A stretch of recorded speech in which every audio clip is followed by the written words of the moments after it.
1 João capítulo 3, versículo 2, diz assim a palavra do Senhor: amados, agora somos filhos de Deus, e ainda não se manifestou o que havemos de ser, mas sabemos que, quando Ele se manifestar, seremos semelhantes a Ele, pois o veremos como Ele é.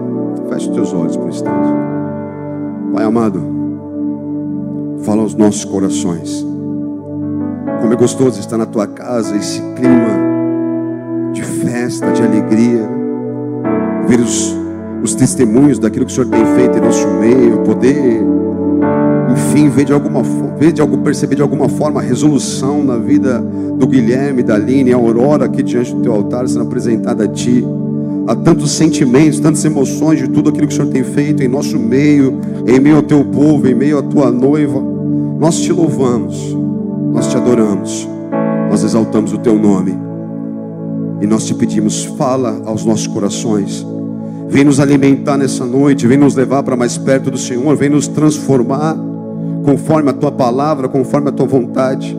Eu, como Teu servo, me humilho diante da Tua presença. Eu Te peço, meu Pai, me usa como um canal da Tua bênção nessa casa. Fala ao meu coração, pois eu careço de ouvir a Sua voz. Fala ao coração dos meus irmãos e irmãs aqui nessa noite, meu Deus, em nome de Jesus. Amém e amém. Glória a Deus.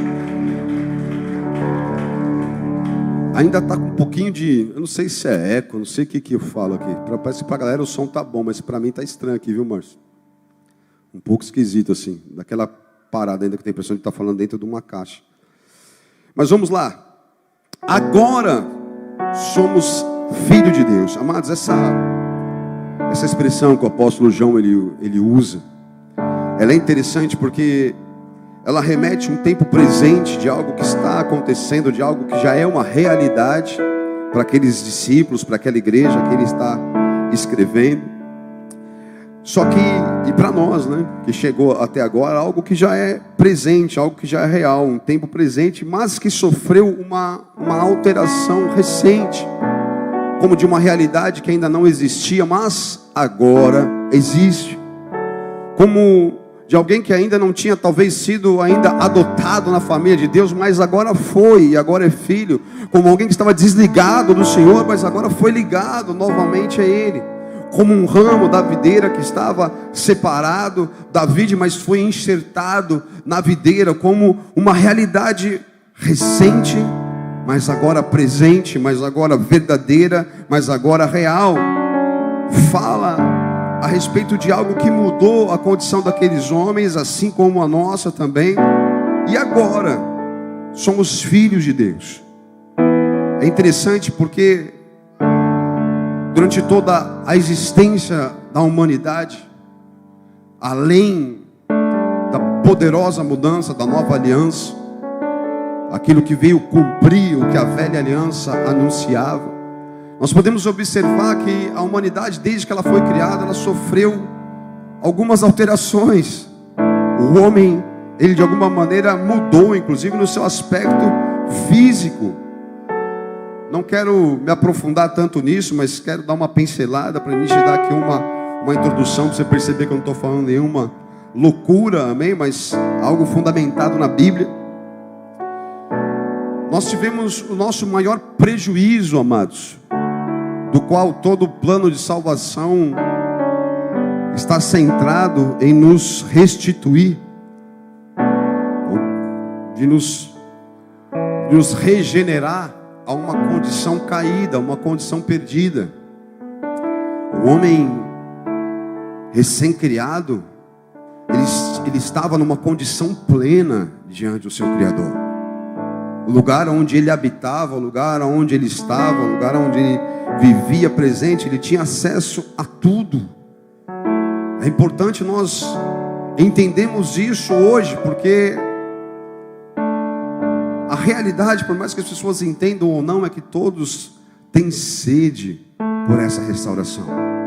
Todos têm um anseio por esse lugar de plenitude junto ao Pai, por esse lugar de plenitude junto a esse lugar de comunhão com o nosso Criador.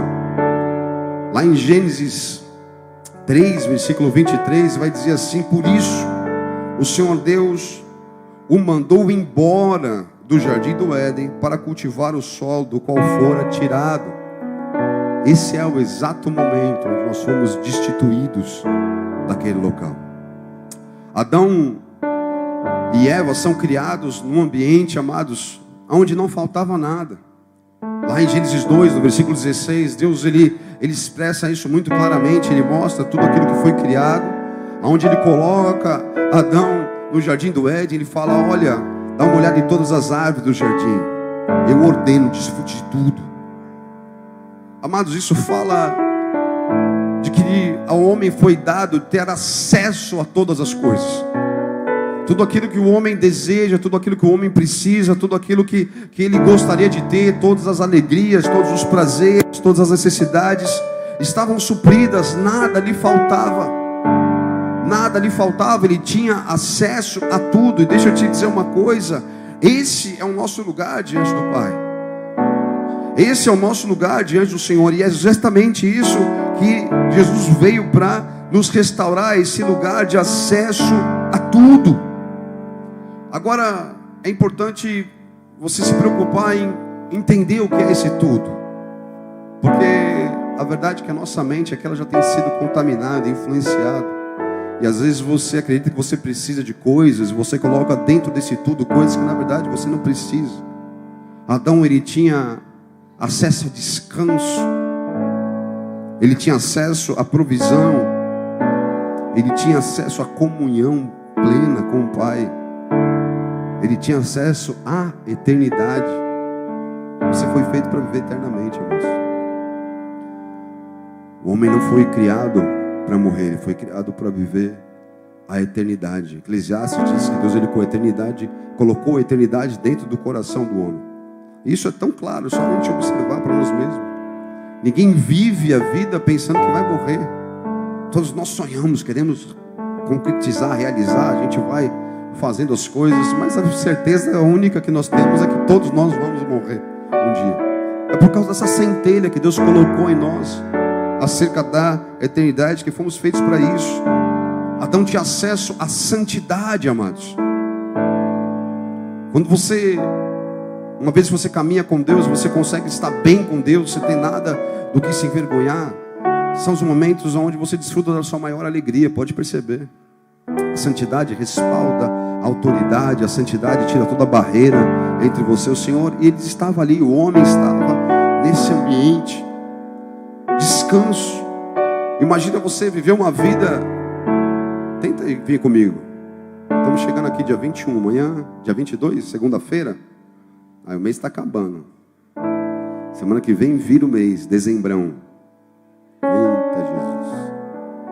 Imagina você viver sem ter que se preocupar com todas as contas que vão vir, com tudo que você tem para pagar, o Natal que está chegando aí, as crianças. Aí depois ainda é a parte que você vai lascar o cartão, né? Não faça isso em nome de Jesus. Mas aí janeiro vem. Janeiro não está no limbo, ele é real. E aí ele chega junto com o IPVA, IPTU, matrícula das crianças, material da escola. Oh, coisa abençoada. Alguns já começam, já estão fadigados, já falam: pastor, meu Jesus, amado. Não brinca não. Mas você não tem que se preocupar com isso. Essa era a condição.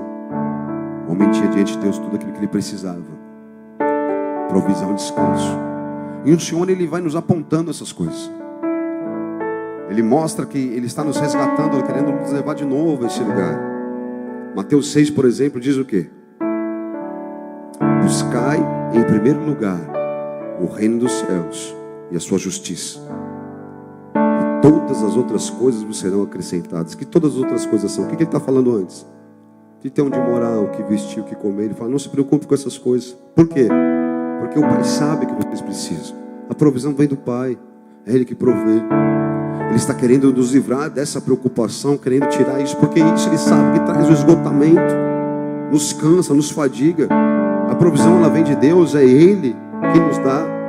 Jesus também nos alertou disso. Ele falou: ei, vós que estáis cansados e sobrecarregados, façam o quê? Vinde a mim, eu vos darei alívio. Achareis descanso para a vossa alma. Ele é, amados, o nosso lugar de descanso, nada mudou. Só que agora, para encontrarmos esse lugar, só existe um caminho: Jesus. Ele é o caminho, a verdade e a vida. Quando nós pensamos em tudo isso, às vezes as pessoas fazem piada, né? Elas falam: meu, por que Adão fez aquilo, velho? Os caras falam de ir para o céu, de festejar no céu, de encontrar, mas falam: quando achar Adão, tem cara que já estão... Tem juras de sol em Adão, tadinho. Mal sabe, talvez se estivesse lá, a gente faria diferente. Ou não, amém, amados? Mas a grande questão que tem que saltar não é porque Adão e Eva erraram ou desonraram o Senhor, mas o que a serpente estava fazendo num lugar de descanso como esse, num lugar de santidade como esse. Isso é algo que todo cristão precisa entender, amados. Na tua caminhada, às vezes pessoas querem lutar contra o pecado, contra, enfim, uma natureza carnal que nos leva a fazer coisas das quais nós nos arrependemos ou nos envergonhamos. E é como se orassem a Deus ou clamassem a Deus para que Deus de alguma forma te isentasse desse mundo, te removesse desse mundo. Mas a oração de Jesus, ela foi clara. Ela fala: Pai, eu oro por eles porque eles não são do mundo, mas eles estão no mundo. O Senhor deu eles a mim, mas agora eles estão no lugar do qual eles não pertencem mais. Eles são dos céus, mas eles estão lá. Então, amados, nós estamos no mundo. Deus não vai nos tirar daqui. Amém? Pastor, o que isso tem a ver com a serpente no Éden? Sempre haverá espaço para desonra. Por quê? Porque se não houver o espaço para desonra, se não houver o espaço para desobediência, se não houver o espaço para o erro, a verdade é que então não existe obediência. Então não existe um amor verdadeiro, não existe um amor leal, não existe um sentimento genuíno de amor a Deus, a tudo aquilo que Ele é. Alguém que anda com Deus não pode se sentir obrigado a andar com Deus, ou num grande esforço para poder se abster das paixões desse mundo. Alguém que anda com Deus porque está apaixonado por Ele, tem Ele como a melhor coisa que você poderia ter, a melhor coisa que você poderia conhecer. Há prazer na presença de Deus, é justamente o teu lugar de descanso, é o teu lugar de provisão, é o teu lugar onde você se sente confiante, é o teu lugar onde você se sente amado, onde você se sente valorizado. E a verdade é que é isso que nós somos, essa é a realidade de quem está diante do Pai. Amém, amados? Agora sempre haverá espaço para desonra. Amém? Por exemplo, seu filho não pode te provar a obediência quando ele está na tua presença. Ele vai provar a obediência justamente quando ele faz aquilo que você recomenda na sua ausência. Vocês estão me entendendo, amados? Igreja, a linguagem do reino é a honra. A honra é a linguagem do reino. Isso é interessante porque ela tem duas maneiras dela veicular dentro do reino. Quando ela vem de alguém que exerce autoridade, então ela vai vir de lá para baixo, né? Ou para alguém que tem menos autoridade, podemos colocar assim, ela vem de cima para baixo. Exemplo, o pai, quando o filho se batiza, ele fala: esse é meu filho amado. Então essa honra, ela vem de forma pública. Vamos colocar de uma forma mais prática para a gente entender aqui. Eu, por exemplo, como pastor, se eu quero manifestar a honra aos membros da igreja, alguém que fez algo, enfim, onde se dedicou, onde se superou dentro da igreja, algo que nós fizemos aqui agora com o pessoal que se batizou, ou como o Guilherme e a Aline, eu faço um reconhecimento público, porque de alguma forma eu sou um tipo de autoridade dentro da casa. E quando eu faço esse reconhecimento público, eu estou mostrando honra aos filhos, tá bem? Isso é saudável, deve ser assim. Agora, não faz muita diferença se isso é o contrário. Por exemplo, se o apóstolo Rina de alguma forma faz isso comigo, amém? é muito interessante. Imagina o apóstolo Rina me elogiando de alguma forma. Essa é uma coisa muito legal. Agora eu fazer um elogio ao apóstolo Rina, poxa, é legal, meu apóstolo, é claro que eu farei sempre, mas não remete a algo tão importante assim, amém? Agora, quando que eu honro o meu apóstolo? Nos lugares onde ele não me vê, né? Por exemplo, falando bem dele aqui, onde vocês estão, mas ele não está. Quando alguém vir numa conversa, querendo criticar ou falar mal dele de alguma forma, fala, opa, peraí, do meu pastor você não vai falar desse jeito, eu não concordo, não é assim. Então a honra, quando ela vem de cima para baixo, ela é pública, mas quando ela vem de baixo para cima, na verdade ela acontece no dia a dia, nos bastidores. Amém, amados? Então o Senhor, Ele sempre vai dar um espaço onde Ele sai de cena, que é o que aconteceu aqui no Éden. Ele sai de cena, Ele só vem no final, na viração do dia, para encontrar com quem Ele criou e amava tanto Adão, mas Ele dá um espaço, porque as recomendações foram dadas, as direções foram dadas, desfrute de tudo que está aqui, é tudo teu. Só não faça uma coisa, não põe a mão ali não. E Ele dá espaço para ver se isso vai acontecer, para que exista verdadeiramente um amor genuíno ou não. E ali, amados, enfim, né? Quando a desonra entra, nós vamos ver a humanidade entrando numa decadência, um momento triste, que se perpetuou, se bem dizer, até os nossos dias, mas que teve uma virada há 2000 anos atrás, quando Jesus veio. Amém, amados? Foi algo terrível que aconteceu. Se nós damos uma olhada ali no texto que nós falamos, de Gênesis 3, um pouco antes do versículo 23, o que Deus está falando? Fala, a gente vai ter que tirar eles daqui, porque agora eles estão conhecendo coisas que eles não deviam conhecer. E se a gente permitir eles ficarem no Éden, eles vão comer do fruto da árvore da vida, e aí a gente vai ter um grande problema. Então a melhor coisa que a gente faz é colocar ele para fora. Então esse é o momento onde Adão perde todas essas coisas que nós falamos e até aqui, e a humanidade, né, entra em decadência. Por exemplo, os primeiros homens da história, os descendentes de Adão e Eva, ali, eles viviam quase que 1000 anos, 800, 900 anos. Você tinha Matusalém que viveu 969 anos. Noé, quando ele recebe a direção de construir a arca, ele tinha 500 anos. Ele termina a arca com 600 anos. E aí ele vive o dilúvio. E depois do dilúvio ele vive mais 350 anos. Meu Deus, amém? Mas ele foi o último desse, porque logo quando Deus ali em Gênesis 6, acho que no versículo 3, se eu não me engano, Deus ele vem trazer a direção daquilo. Ele vai dizer, fala, olha, não dá mais. Meu espírito não vai ficar contendendo com o espírito do homem. Deixa eu ver, separei aqui, Gênesis 6:3. Por causa da perversidade do homem, meu espírito não contenderá com ele para sempre. Ele só viverá 120 anos. Alguém aqui conhece alguém com 120 anos de idade? Ninguém? Cadê os homens de 120 anos de idade, amados? Por quê? Porque lá no Salmo 90, isso foi reduzido para 70, 80. Salmo 90, versículo 10, diz assim: os anos de vida chegam a 70 e 80 para os que têm mais vigor, pois a vida passa depressa e nós voamos. Amados, eu fiz tudo isso, essa introdução, para a gente entender como houve uma decadência, um prejuízo muito grande de tudo aquilo que nós tínhamos.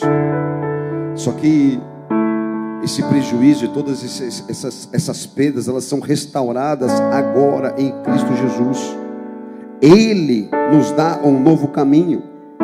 Hebreus capítulo 9, versículo 15 diz assim: por esta razão, Cristo é o mediador de uma nova aliança, para os que são chamados, para que os que são chamados recebam a promessa da herança eterna, visto que ele morreu como resgate pelas transgressões sobre a primeira aliança.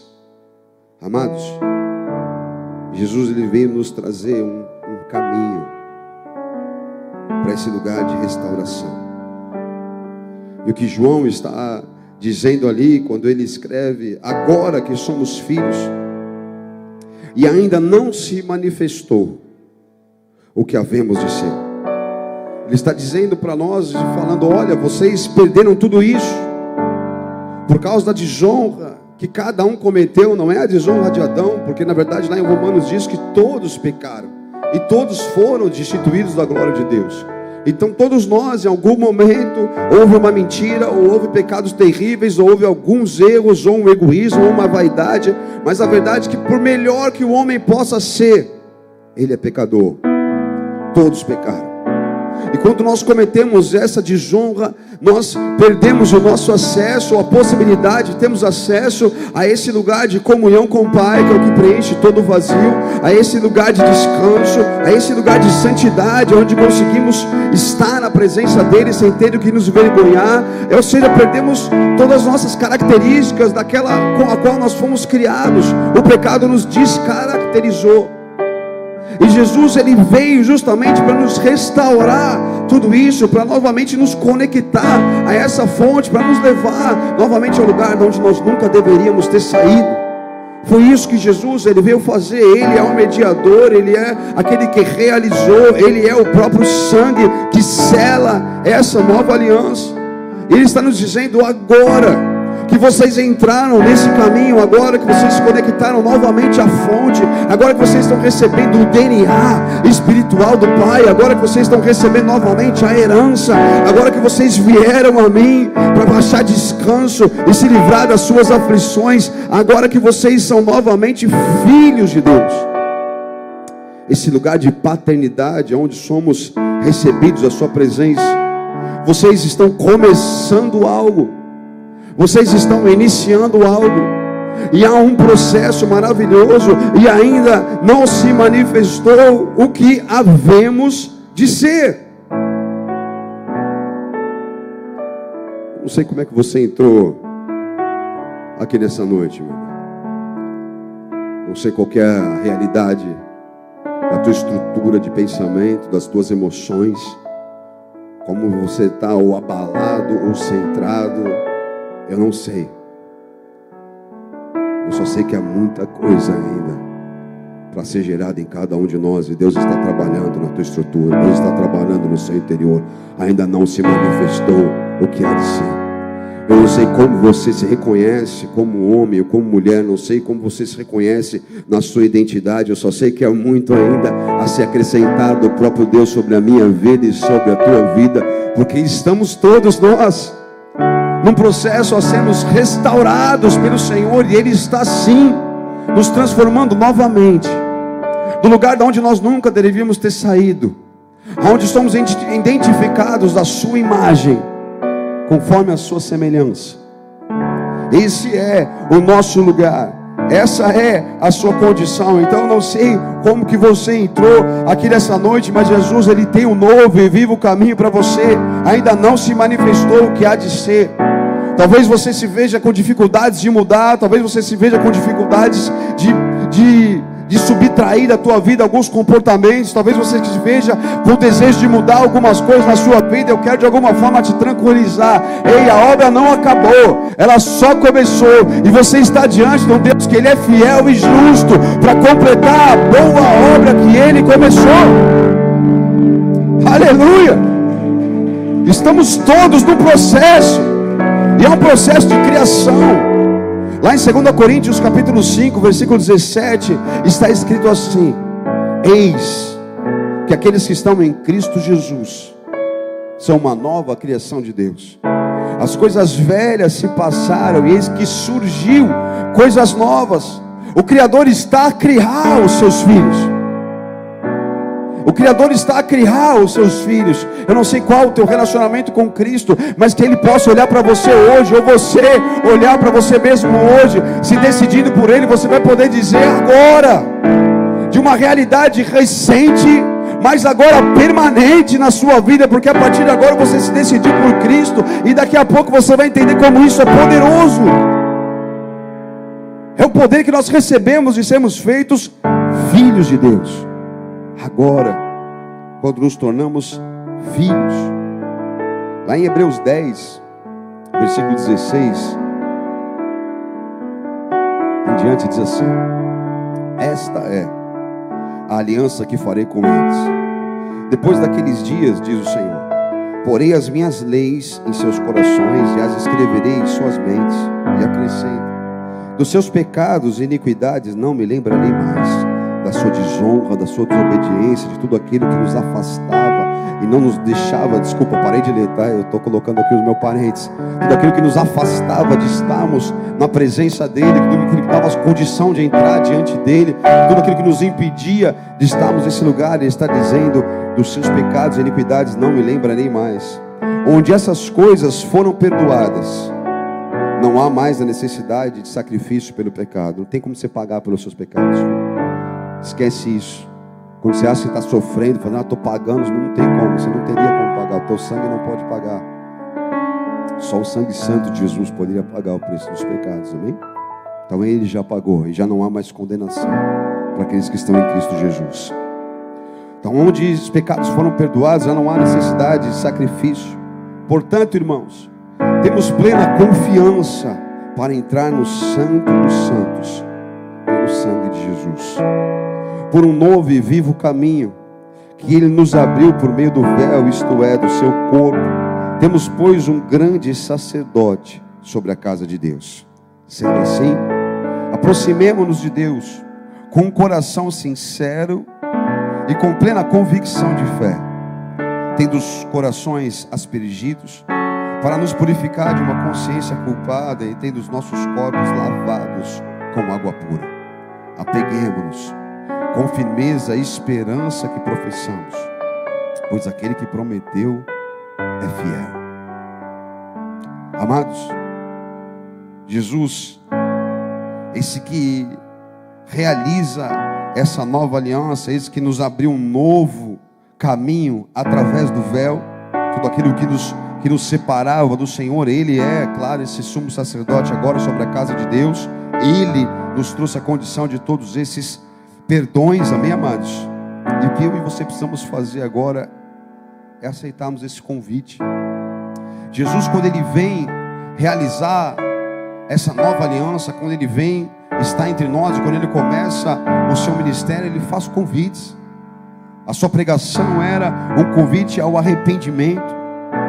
Mateus 4:17, ele diz assim: daí em diante, Jesus começou a pregar: arrependam-se, pois o reino dos céus está próximo. É um convite, amados, para estarmos na presença de Deus. É um convite a mudarmos. É um convite a um novo nascimento. É um convite a um arrependimento. É um convite a entrarmos no reino dos céus. É um convite a desejarmos. É um convite a virmos após Ele. Esse convite, ele vem acrescentado de um convite à mudança. Romanos 12, versículo 2 diz assim: não se moldem ao padrão desse mundo, mas transformem-se pela renovação da sua mente, para que sejam capazes de experimentar e comprovar a boa, agradável e perfeita vontade de Deus. Adão desfrutava disso. Todos aqueles que vivem com Deus precisam entrar nessa condição. Agora, o que acontece, amados? A desonra e o engano distorceu a maneira de nós pensarmos, a nossa mentalidade. Nos conectou às necessidades desse mundo, nos levou a uma desconfiança no lugar da fé, nos levou a uma inclinação à carne, ao lugar da inclinação às coisas do Espírito. Enfim, não há como amar as coisas desse mundo e poder desfrutar das coisas de Deus. Não tem como viver as duas coisas. Tem pessoas que acham que vão viver isso. Não dá. Há necessidade, amados, de amar o reino dos céus, de se conectar a Ele. Jesus, ele chega a dizer: aquele que amar a própria vida, perdê-la-á. Ele está falando disso. Aquele que não consegue renovar a sua mente, aquele que não consegue se conectar à mentalidade celestial, ele se vai perder a sua vida, porque ele está com os pés muito fixados nessa terra. Ele viveu essa desonra e não consegue se livrar, se purificar de tudo isso. Então não consegue entrar nesse lugar de descanso, não consegue entrar nesse lugar onde você é filho. O que Jesus veio fazer quando Ele mediou essa nova aliança é justamente nos dar o poder de nos tornarmos filhos. Deus nos amou a tal ponto, João 3,16 diz que Deus amou o mundo de tal maneira que Ele deu o seu Filho, para que todo aquele que nele crê não pereça nessa desonra, não pereça nesse lugar de distância de Deus, mas todo aquele que nele crê, não pereça, mas tenha a vida eterna, a eternidade com Deus. Ele nos faz um convite à mudança. Jesus nos faz um convite para sermos filhos. João capítulo 1, versículo 11, ele diz: a todo aquele que nele crê, foi-lhe dado o poder de serem feitos filhos de Deus. Você percebe que há um poder para ser feito filho de Deus, mas não uma garantia de que isso vai acontecer. Por quê? Porque há um lugar para desonra, há um lugar para rejeitar as coisas de Deus, mas é nos dado o poder. Então você encontra o espaço para andar por esse caminho. Você encontra agora a capacidade de entrar adentro do véu, porque o véu que separava já não separa mais. Mas muitas às vezes ainda ficam resistentes, ficam vivendo uma vida paralela, uma vida aquém de tudo aquilo que poderia desfrutar. É como se você tivesse diante de você, na tua casa, ou aonde você habita, atrás da tua porta, tudo aquilo que você precisa, e você passa por aquela porta todos os dias, mas você simplesmente não a abre, mas está tudo lá. A única coisa que você precisa fazer é abrir aquela porta, porque o véu já foi tirado, o véu já foi rasgado, o véu que separava já não separa mais. Jesus, ele nos abriu um novo e vivo caminho através do véu, onde podemos adentrar. Aonde? Que lugar? No Santo dos Santos. A antiga aliança desenhava o Santo dos Santos como lugar da habitação de Deus. No Santo dos Santos, sabe o que ficava? No Santo dos Santos tinham dois utensílios, os mais importantes. Um era, amados, o instrumento onde o incenso era queimado. E logo após o lugar onde o incenso era queimado, ficava ali a arca da aliança, que é a arca da presença, onde a presença de Deus se manifesta. Presta atenção que Deus está falando de um lugar de comunhão que não dá para você experimentar estando do lado de fora. Um lugar de comunhão que não dá para você conhecer estando do lado de fora. Atrás do véu não há possibilidade. Por mais que os seus pecados já tenham sido perdoados, por mais que você já tenha sido lavado, por mais que tenha sido purificado, por mais que você esteja com Deus, há necessidade de adentrar esse lugar. Agora que somos filhos, mas ainda não foi manifesto o que havemos de ser, ei, se apaixone pelo seu Deus, se apaixone pelo processo de transformação, onde estamos sendo gerados seus filhos, onde as coisas velhas, elas vão ficando para trás. Amados, não é porque só o pecado ficou para trás, é porque toda a natureza carnal, tudo que tentar impregnar de você que não é bom, tudo aquilo que não veio de Deus, mas de alguma forma nos encardiu na nossa alma, na nossa personalidade, as coisas velhas, elas vão ficando para trás, e as coisas novas, elas vão vindo a partir de quando? A partir de que nós estamos em Cristo Jesus. Da onde estão vindo essas coisas novas? Estão vindo dele. Então aquilo que de Jesus não estava em mim ainda, conforme as coisas velhas vão ficando e eu vou caminhando em Cristo nesse novo caminho, as coisas novas de Cristo começam a habitar em mim, e aquilo que antes não existia em mim agora existe, porque Ele está criando as coisas novas. Há uma novidade de vida, oh aleluia, a cada momento, a cada instante, quando eu estou na presença do meu Deus, as coisas novas vão surgindo. Eis que surgiram coisas novas. A minha mentalidade mundana, ela vai ficando para trás, e eu vou me tornando capaz de comprovar, experimentar, de confirmar quão boa, perfeita e agradável é a vontade do meu Deus, porque é nessa vontade que eu habito, é diante dele que eu caminho, é ali que eu ando, é por ali que eu construo a minha história, não mais sem ele, mas com ele todos os dias.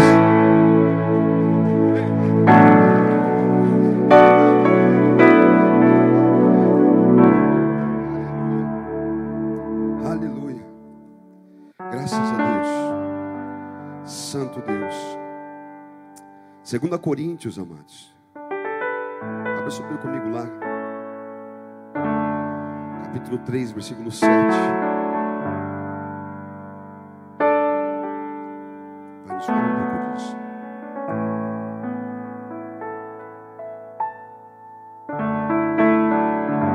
Ainda não se manifestou o que havemos de ser. Fica tranquilo. Você está no caminho, né?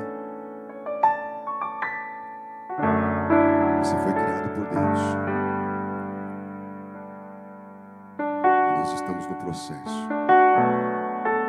Dá uma olhada para o irmão que está do seu lado.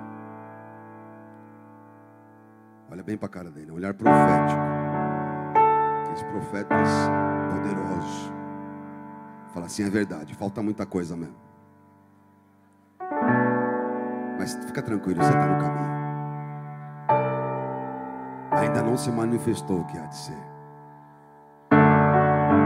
Mas um dia estaremos com Ele e seremos como Ele é. Aleluia. Glória a Deus.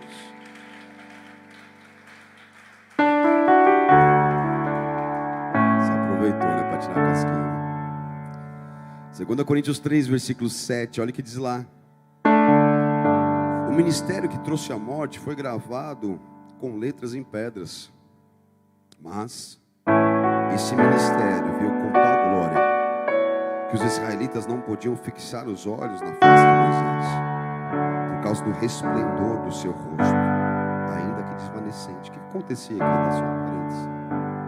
Moisés, ele entrava dentro do tabernáculo, nesse santo lugar, na presença de Deus, e a glória de Deus era tamanha naquele lugar, que quando ele saía, os israelitas mal podiam olhar para ele, porque a sua face brilhava. Tamanha a glória que havia nele. Só que essa glória começava a desvanecer. E Moisés precisava colocar um véu, não para esconder a glória, mas para que os israelitas não percebessem que a glória estava indo embora.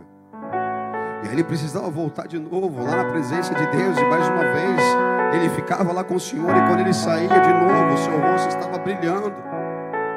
E aí mais uma vez ele colocava o véu, porque era uma glória desvanecente. Ela ia, algo maravilhoso e poderoso, amém, irmãos? Mas que não se compara a glória dessa aliança que eu e você temos à nossa disposição. Vamos continuar o texto. Se era glorioso o ministério que trouxe condenação, quanto mais glorioso será o ministério que produz justiça. Pois o que outrora foi glorioso, agora não tem glória, em comparação com a glória insuperável. E se o que estava se desvanecendo se manifestou com glória, quanto maior será a glória do que permanece. Portanto, visto que temos tal esperança, mostramos muita confiança. Não somos como Moisés, que colocava um véu sobre a face, para que os israelitas não contemplassem o resplendor que se desvanecia.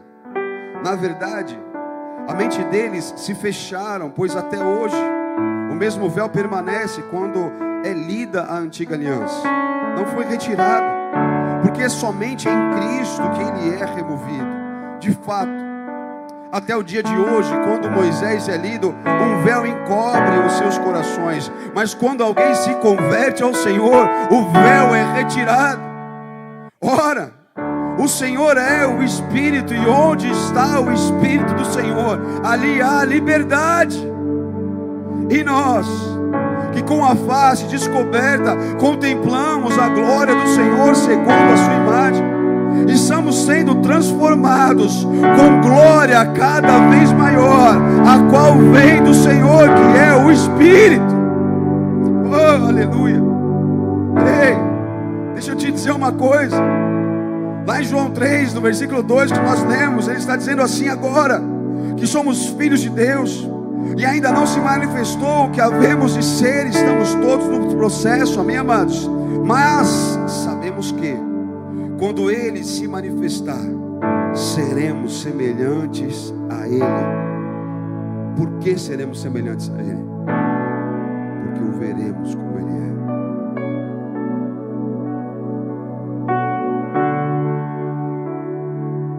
O que nos transforma não é a nossa força de vontade, amados. Eu posso dizer uma coisa: nem o nosso quebrantamento nos transforma. Mas nosso quebrantamento atrai a presença de Deus, porque Ele não resiste ao coração quebrantado com Deus. E quando Ele vem, você contempla quem Ele é. E quando nós o vemos, quando nós contemplamos a sua santidade, a sua majestade, o esplendor da sua glória, então por isso somos atraídos conquistados. Por isso nós nos rendemos e ali desejamos abandonar tudo aquilo que um dia nós fomos, para sermos pelo menos um pouco parecido com toda essa glória diante de nós.